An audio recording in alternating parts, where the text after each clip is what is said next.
আস্তে আস্তে নিব হ্যাঁ এই টাইমটা দিয়ে দেব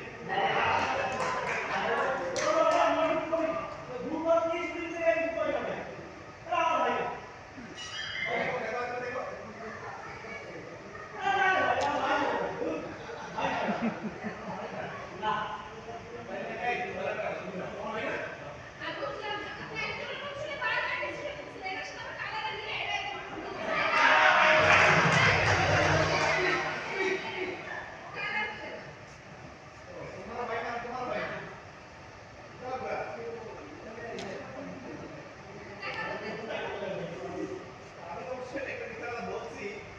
গল্পটা আসলে নিতলা